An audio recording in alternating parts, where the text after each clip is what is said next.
एक अमीर लड़का था। उसे एक गरीब किसान की लड़की से प्यार हो गया। लड़की सुंदर होने के साथ साथ काफी समझदार थी।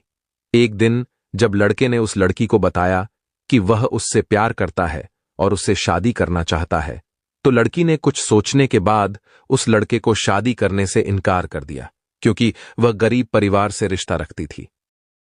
लेकिन कुछ समय बाद जब ये बात उस लड़के को पता चली, तो उसने लड़की के माता पिता से बात की और उस लड़की को समझाया।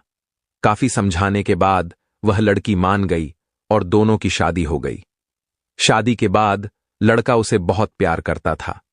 दोनों का दाम्पत्य जीवन काफी अच्छा चल रहा था। लेकिन कुछ महीनों बाद लड़की को चर्म रोग, स्किन डिजीजेस हो गया, जिसके कारण उसकी खूबसूरती ढलने लगी। अब लड़की को यह डर भी सताने लगा कि उसकी खूबसूरती ढलने के कारण कहीं उसका पति उसे छोड़ न दे। लड़की उस चर्म रोग को ठीक करने का हर संभव प्रयास कर रही थी, ढल रही थी। एक दिन वह लड़का एक काम से दूसरे शहर गया। लड़का जब वहां से वापस आ रहा था, तो उसका रास्ते में एक कार के साथ एक्सीडेंट हो गया। उस दुर्घटना के दौरान लड़के की आंखें की रोशनी चली गई। इस दुर्घटना के कुछ समय के बाद उनका जीवन फिर से सामान्य और सुखी बीतने लगा। वह लड़की चर्म रोग की वजह से दिन प्रतिदिन कमजोर और बदसूरत होती गई, लेकिन पति अंधा होने के कारण उनका दाम्पत्य जीवन ठीक चलता रहा और दिखाई न देने के कारण वह लड़का उससे पहले की तरह प्यार करता रहा। कुछ सालों बाद बीमारी के कारण उस लड़की की मृत्यु हो गई।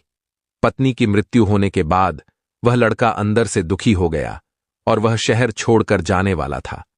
तभी उसके पड़ोसी ने उसे सांत्वना देते हुए कहा, अब आप तो अपनी पत्नी के बिना अकेले पड़ जाएंगे, वह आपका काफी। तब उस लड़के ने अपने पड़ोसी की ओर देखा और गहरी सांस लेते हुए कहा, मैं कभी अंधा था ही नहीं, लेकिन मैं यह सोचकर अंधे होने का नाटक करता रहा कि कहीं मेरी पत्नी को उसकी बीमारी और बदसूरती के कारण यह ना लगे कि मैं उससे प्यार नहीं करता।